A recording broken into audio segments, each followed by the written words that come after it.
Bismillahirrahmanirrahim. Assalamualaikum warahmatullahi wabarakatuh. Alhamdulillahirrahmanirrahim. Pertama-tama mari kita selalu panjatkan puji syukur kehadirat Allah Subhanahu wa taala, dan selalu kita berdoa dalam setiap sholat kita, dalam setiap amalan yang kita lakukan, agar pandemi COVID-19 ini bisa untuk segera berakhir dan anak-anak semua bisa belajar di kelas seperti biasanya. Pada video kali ini akan membahas terkait dengan tema 6, subtema kedua, muatan pelajaran bahasa Indonesia. Yang pertama, menjelaskan isi teks media cetak melalui peta konsep. Ini hal-hal yang perlu diperhatikan atau langkah-langkah yang perlu diperhatikan sebagai berikut. Yang pertama itu perhatikan judul dalam media cetak tersebut. Ini diperhatikan dulu judulnya. Kemudian bacalah teks dengan seksama. Kemudian yang ketiga adalah temukan informasi penting beserta kata kunci dalam setiap paragraf. Informasi penting itu bisa juga kalimat utamanya. Untuk kata kunci itu adalah inti dari kalimat utama tersebut.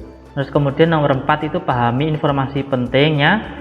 Terus kemudian yang kelima, tulislah kembali informasi yang penting yang sudah diketahui dengan menggunakan bahasa sendiri.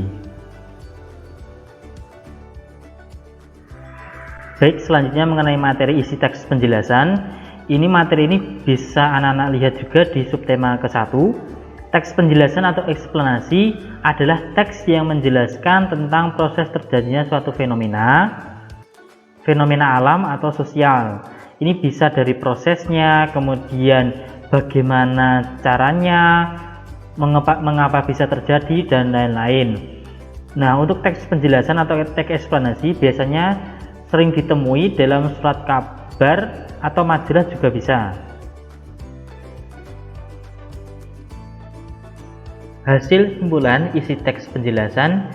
Ini simpulan itu adalah pendapat akhir berdasarkan uraian sebelumnya yang bersifat umum. Cara menyimpulkan teks adalah sebagai berikut. Yang pertama, membaca teks asli beberapa kali. Soalnya kalau misalkan membaca satu kali belum paham, nanti bisa dilanjutkan 2 kali, 3 kali, atau 4 kali sampai paham betul terkait dengan bacaan tersebut. Kalau sudah paham, nanti tentukan kalimat utamanya.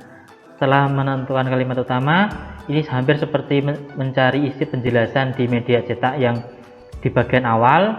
Itu susunlah kalimat utama dari masing-masing paragraf dengan kata-kata tersendiri. Soalnya kenapa kok menggunakan kata-kata tersendiri atau bahasa tersendiri? Karena pemahaman satu orang dengan orang lain itu berbeda. Misalkan saja menceritakan suatu hal, misalkan peristiwa kebakaran, itu dari 1 orang ke 2 orang, 3 orang, itu intinya sama, namun dalam menjelaskannya berbeda. Untuk itulah maka dalam menyusun simpulan atau menjelaskan isi teks atau bacaan itu menggunakan kata-kata tersendiri. Soalnya biar agar kita itu tidak kesusahan dalam menyampaikan ke orang lain, karena setiap orang itu mempunyai ciri khas tersendiri dalam menyampaikan. Jazakumullah khairan katsira. Terima kasih untuk video kali ini, dan tunggu video-video selanjutnya. Assalamualaikum warahmatullahi wabarakatuh.